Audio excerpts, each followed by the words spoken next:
Assalamualaikum warahmatullahi wabarakatuh. Waalaikumsalam warahmatullahi wabarakatuh. Innal hamdalillah nahmaduhu wa nasta'inuhu wa nastaghfiruhu wa nastahdihi wa na'udzu billahi min shururi anfusina wa min sayyiati a'malina. May yahdihillahu fala mudilla lahu wa may yudlilhu falan tajida lahu waliyan mursyida. Asyhadu an la ilaha illallah wahdahu la syarika lah wa asyhadu anna Muhammadan abduhu wa rasuluhu sallallahu alaihi wasallam la nabiyya ba'da wa ba'd.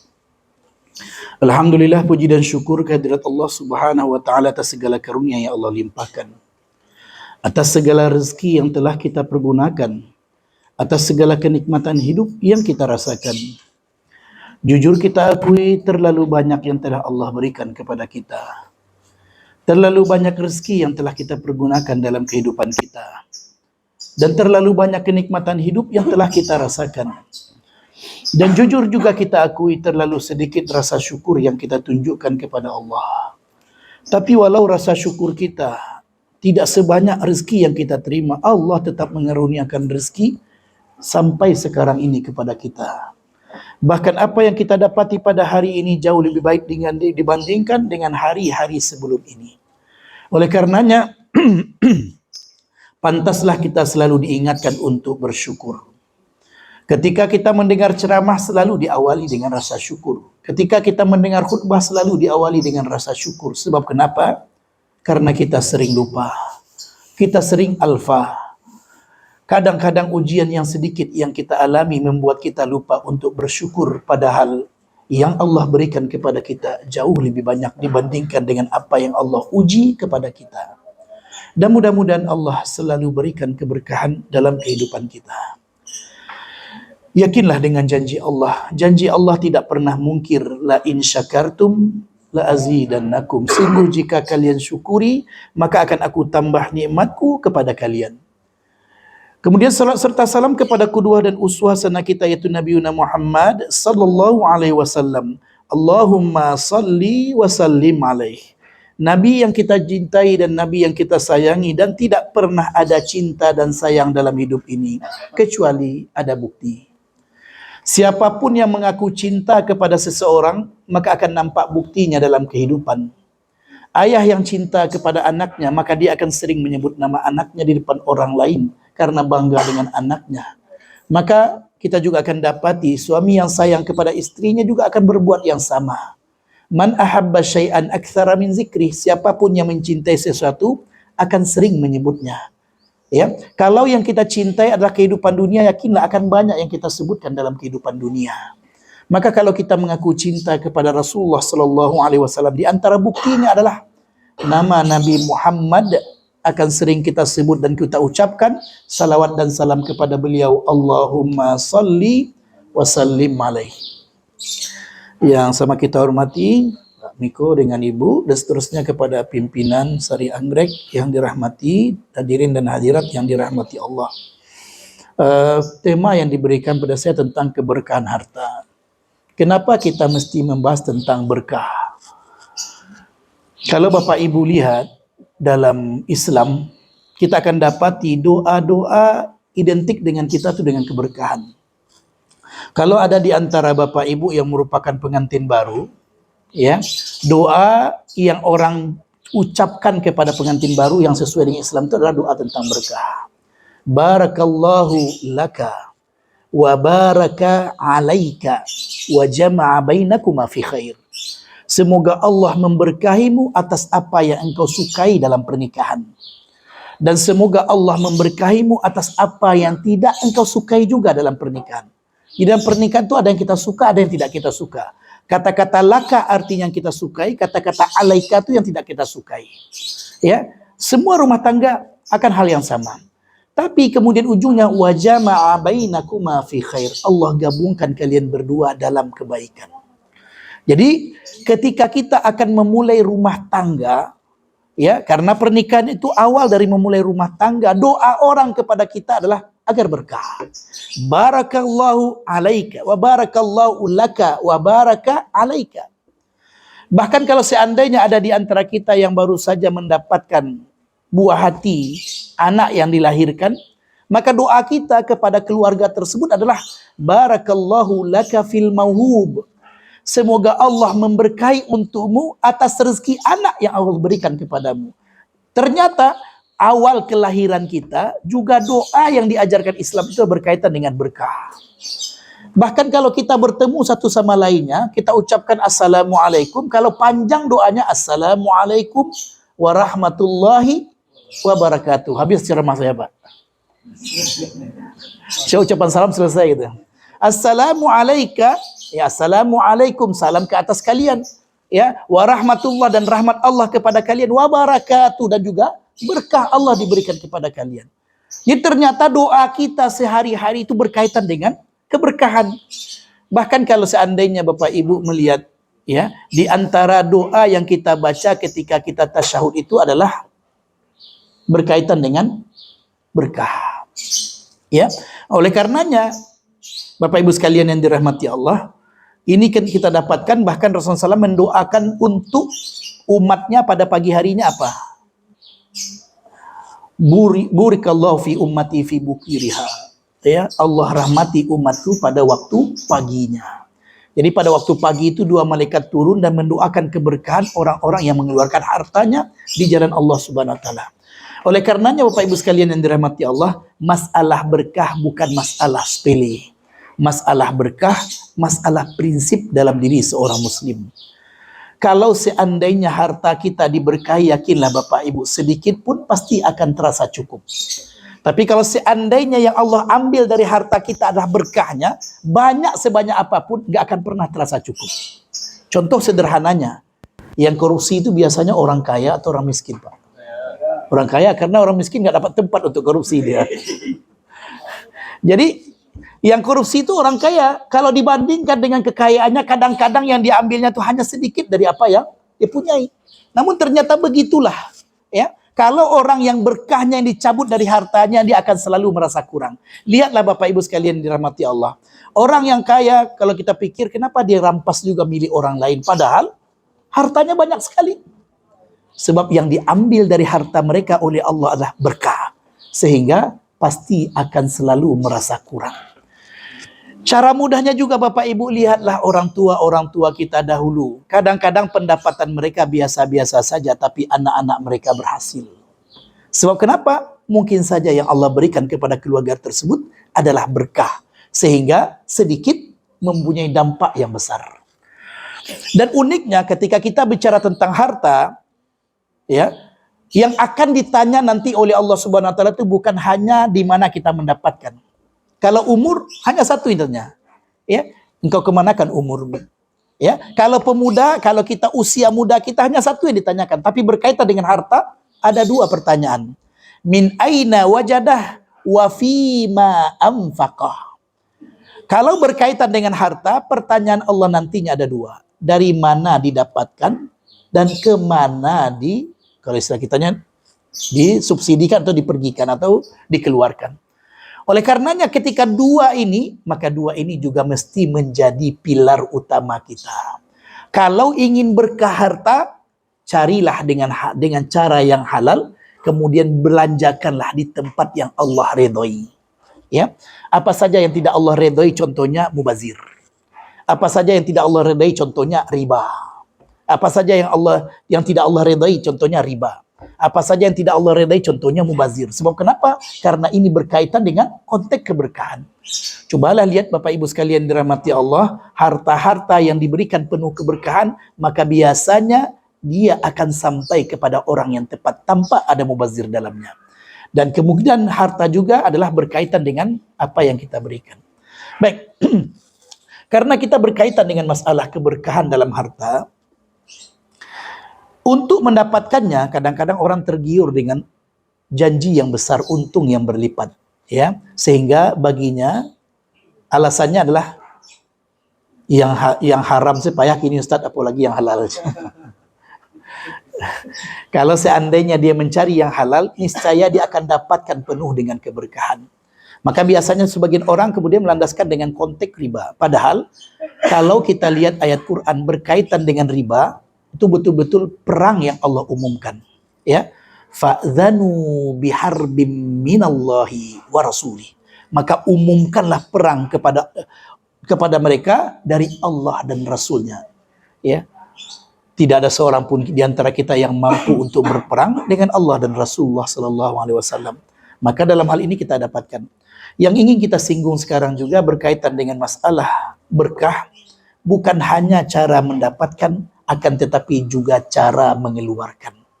Ya, Bapak Ibu sekalian yang dirahmati Allah, walaupun sudah beberapa kali saya datang di sini, tapi tadi saya merasakan ada suasana yang tetap saja memberi arti dan ruang bagi kita. Sebab kenapa? Kalau pagi sudah kita mulai dengan kebaikan, maka biasanya kebaikan-kebaikan lain itu akan ikut serta. Ya. Tapi sebaliknya, kalau pagi sudah kita mulai dengan dosa, maka berikutnya juga akan mudah dosa-dosa itu kita lakukan. Cobalah lihat Bapak Ibu. Ya. Kalau seandainya tadi kita sudah mulai dengan kebaikan, dan mudah-mudahan ini nikmat di antara nikmat Allah yang Allah berikan kepada kita. Ya, banyak orang yang ingin bergabung bersama kita di tempat ini, namun ternyata tidak semua orang yang Allah bagi. Jadi jangan bayangkan bahwasanya kita bergabung di sini hanya karena semata-mata hasil kerja keras kita. Enggak. Ya, mungkin saja ada doa malam orang tua untuk kita, untuk anak yang disayangnya, sehingga semua penghalang yang membuat kita berhasil Allah ketepikan. Dan mungkin saja sebelum ini kita banyak mendaftar di tempat lain, namun ternyata yang Allah pilih untuk kita adalah tempat ini. Sebab kenapa? Rahasia Allah Subhanahu wa Ta'ala. Maka di antara yang kita dapatkan adalah ketika ada rasa tenang yang kita dapatkan di tempat-tempat kerja kita, maka itu sebuah kenikmatan. Sebab tidak semua orang mendapatkan hal tersebut di tempat kerja mereka. Maka oleh karenanya, ketika kita berkaitan juga dengan masalah harta, berkaitan dengan masalah berkah, maka awal kita mendapatkannya dengan sesuatu yang Allah ridhai, maka itu juga awal daripada keberkahan yang ada. Lihatlah Bapak Ibu sekalian yang dirahmati Allah, sederhananya, anak-anak yang diberi dengan rezeki yang halal, lihatlah pertumbuhannya. Tapi anak-anak yang diberi dari rezeki yang haram, maka juga lihatlah pertumbuhannya. Ya. Oleh karenanya jangan pernah ketepikan. Sebab kenapa? Di situ ada bunga yang banyak. Kalau seandainya bunga yang banyak tersebut kita kasih ya pupuk yang rusak, air yang kotor, kira-kira apa yang akan terjadi? Bunga yang sebelumnya semerbak, harum, maka mungkin akan berubah mati. Sebab kenapa? Yang diasupnya adalah sesuatu yang tidak bagus. Akan tetapi kalau seandainya bunga tersebut kita kasih air yang bersih, pupuk yang bagus, maka yakinlah pertumbuhannya juga sesuatu yang bagus. Begitu juga dengan konteks kita. Maka oleh karenanya Bapak Ibu sekalian dirahmati Allah, jangan pernah lupakan ya Allah dalam setiap amal-amal kita. Dan jangan lepaskan kehidupan kita juga dari keterikatan kita dengan Allah Subhanahu wa Ta'ala. Apa contohnya? Di antara konteks keberkahan yang bisa kita dapatkan itulah kalau kita menyertakan Allah dalam setiap amal-amal kita. Contoh sederhana Bapak Ibu, orang kadang-kadang sekarang berkeluh kesah tentang anak. Ustadz payah bana anak kini. Ya. Kenapa payah dengan konteks anak? Kadang-kadang yang dikeluhkan itu tentang bagaimana anak-anak zaman sekarang. Ya. Bapak Ibu sekalian yang dirahmati Allah, sebelum kita menyalahkan tentang kondisi dan lingkungan, coba lihat dulu. Ketika dahulu kita ingin mendapatkan anak, apakah kita sertakan Allah dalam mendapatkannya? Apa maksudnya? Minta maaf, kalau tidak di sini saya sampaikan, mungkin di mana lagi kita akan mendapatkan. Dalam majelis ilmu tidak ada yang perlu untuk dimalu, ya. Untuk malu, sebab kenapa? Karena dia bagian daripada agama. Contoh kita membahas tentang masalah istinja. Memang betul, kita akan bahas tentang masalah istinja. Sebab kenapa? Karena memang itu di antara ajaran agama, walaupun kadang-kadang masalah WC pun kita bahas di sini, Ustaz. Tapi kalau nggak di sini kita dapatkan, di mana kita dapatkan kalau bukan di majelis ilmu? Apa contoh yang tadi yang saya katakan? Contohnya ketika berhubungan suami istri. Kadang-kadang kita lupa ya bahwasanya air mani yang akan menjadi bibit daripada anak tersebut mesti adalah sesuatu yang bersih. Maka Bapak Ibu sekalian yang dirahmati Allah, contoh sederhananya doa ketika berhubungan suami istri. Kadang-kadang terlupakan oleh kita doa tersebut, padahal Rasulullah SAW mengajarkan Allahumma jannibna syaitan wa jannibis syaitani fima razaqtana. Ya Allah, jauhkanlah kami daripada syaitan dan jauhkanlah syaitan daripada anak keturunan yang Engkau berikan kepada kami. Dari awal kita sudah menyertakan Allah dalam pendidikan anak dari awalnya, sehingga kemudian kita berharap sampai besarnya anak-anak kita dijaga oleh Allah Subhanahu wa taala. Kalau bukan penjagaan Allah sekarang ini Bapak Ibu tentang anak-anak kita, mungkin kita khawatir apa yang akan dialami oleh anak-anak kita dengan lingkungan yang begitu luar biasa pada kondisi sekarang ini. Maka kalau kita bicara dengan berkah, kalau kita bicara tentang berkah, yang pertama adalah sertakan Allah dalam amal-amal kita. Maka pagi sudah kita mulai dengan zikir. Jangan sampai siang kita lupakan Allah dalam zikir kita. Malam jangan sampai lupakan Allah dalam zikir kita juga. Ya. Oleh karenanya Pak Ibu sekalian dirahmati Allah, ada satu hal yang menarik juga. Saya dosen di UIN Imam Bonjol, dulunya namanya IAIN. Ya. Yang menarik untuk saya cermati adalah ketika kami mengajar, biasanya kami akan tanya di antara mahasiswa tersebut, pertanyaan pertama saya, siapa di antara kalian yang tidak sholat tadi pagi? Jawab dengan jujur. Ternyata kaget saya. Pada suatu ketika ada pernah setengah yang unjuk tangan gak sholat. Dia belajar agama, akan tetapi kemudian sholat yang menjadi tiang agama, dia tidak lakukan. Maka jangan sampai ini terjadi dalam kehidupan kita. Agama ini bukan hanya sekedar lipstik. Agama ini adalah keyakinan yang kuat di dalam diri kita, yang nampak dalam praktek kehidupan kita. Yakinlah. Ya, ala bizikrillahi tatma'innul qulub. Ketahuilah dengan mengingat Allah, hati itu akan menjadi tenang. Jadi yang pertama, menyertakan Allah dalam setiap amal kita. Dan dengan ini, insya Allah, Allah akan berikan kekuatan kepada kita. Ini sampai jam berapa nih Pak? Berkota lama kaji lupanya. Tapi mau nyuruh kamu berhenti, sedang mengaji ke mudahnya Bapak Ibu. Batuk Bapak Ibu berhenti malah. Di kalau batuk, lah mulai itu. Tinggal ciele berhenti boleh Pak. Baik Bapak Ibu sekalian dirahmati Allah. Maka berikutnya lagi, kalau kita bicara tentang berkah, maka berikutnya adalah syukur. Jangan pernah lupa bersyukur. Karena janji Allah, la in syakartum la azidannakum. Sungguh jika kalian syukuri, maka akan aku tambah nikmatku kepada kalian. Maka di antara bentuk rasa syukur kita adalah jangan mudah mengeluh dalam hidup. Itu di antara bentuk rasa syukur. Sebab kenapa? Ada orang yang mungkin jauh lebih susah daripada kita. Mungkin ada, ini nggak ada kaitannya dengan Ustadz BBM nih, kini Ustadz, ya kan? Ya, mali minyak pertalit, lama halo kini yang di Malaysia tinggal aja kan? Kalau di Australia bara minyak dulu Pak Niko. Lebih murah atau lebih mahal? Lala mau tinggal. Baik Bapak Ibu sekalian dirahmati Allah, tapi yang kita katakan adalah kalau seandainya yang kedua ada rasa syukur, kalau kita ingin mendapatkan keberkahan, maka rasa syukur yang perlu untuk kita jaga selalu dalam kehidupan kita. Apa itu rasa syukur? Rasa syukur itu adalah ketika kita pandai menghargai apa yang Allah berikan kepada kita. Contohnya anak-anak. Ya. Bagaimana bentuk rasa syukur kita dengan anak-anak? Pak, Ibu sekalian yang dirahmati Allah, anak-anak kita jumlahnya sebanyak apa, maka sebanyak itu juga perangainya. Ya Pak. Padahal ayahnya sama, ibunya sama, tapi perangainya berbeda. Jangan kan anak awak Pak, adik beradik sewak itu tujuh. Ya. Ambo ampe orang adik beradik, ampe lo perangainya mungkin 5 kecil orang. Dan cik mungkin 2 perangainya gitu. Bapak Ibu sekalian dirahmati Allah, ada sebuah cerita untuk menggambarkan rasa syukur terhadap karunia anak. Ini kisah nyata. Di salah satu daerah tingkat 2 Sumber, saya nggak tahu apakah pernah saya cerita, tapi diulang nggak apa-apa. Di salah satu daerah tingkat 2 Sumatera Barat, di salah satu daerah tingkat 2 Sumatera Barat tahun 80-an, itu ada seorang anak SD yang ditinggal oleh ayahnya. Ayahnya kawin di daerah lain, ibunya tinggal sendirian. Dan dia tinggal bersama ibunya. Baik, bukan ini, cerita yang berikutnya, yang lain.